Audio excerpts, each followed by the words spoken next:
Sean Strickland, Paulo Costa, this fight, already, this is not what was expected of these guys. And it's so important that you're aware of that. Like, if you do something different, you're likely to get something different. And I'm taking Sean Strickland. This is a 5-round fight. I think that's relevant. And the reason I talk about these guys have not given what was expected, Paulo Costa is a master of social media. Not just good, he's a master. He goes into the class of Derek Lewis, of Conor McGregor, Paulo Costa. I mean, he's one of the greats in the sport. Darren Till, the guys that are really, really good at maximizing you, entertaining you. He didn't do it for this fight, and he didn't do it out of respect to Strickland. Paulo Costa put a different focus. You saw him on the scale today? I mean, he was sucked and he was hurting and all those things. Man, that was the look at discipline. Paulo Costa's getting that ring tomorrow night, right around 210 pounds. He will be a heavyweight.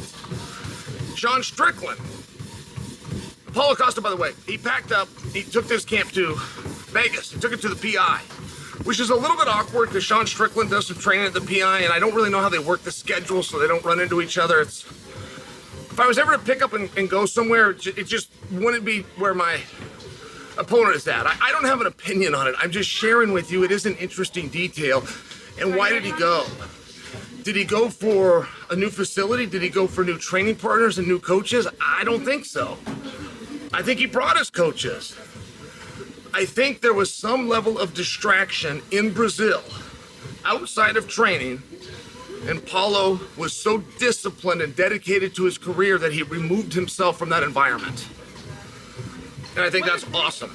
And I think you're going to see a better version of Paulo Costa. Now, in Paulo's last fight, he fought as well as he's ever fought. He did not get the outcome he wanted. He took on Robert Whittaker. That fight was awesome, and people forget that.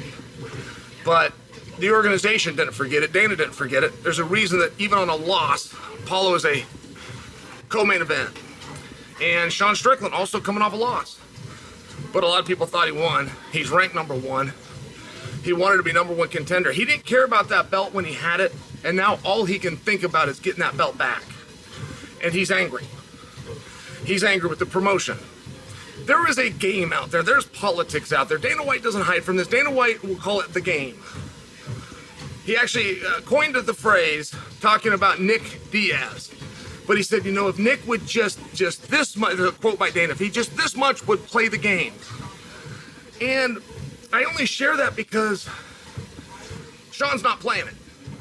And Sean's played it fairly well up until this point, but he's angry. And when a guy fights with emotion, generally speaking, we use that against him. We say, hey, that's a bad idea. You're not going to get kind of outcome that you want. But something tells me an angry Sean Strickland is going to be one of the best versions and one of the most dangerous versions of Sean Strickland. I mean, that fight is heading for an absolute bludgeoning. I don't believe that Sean can get him out of there. I think, in fact, if there's going to be a finish, it's more likely to go to Paulo Costa. And I'm only sharing that with you because that's opposite of what DraftKings believes. But I do think you get 25 minutes. And I do think that Sean Strickland is going to find a way. And I think that angry Sean Strickland is going to make a real compelling case as to why he should be the number 1 contender.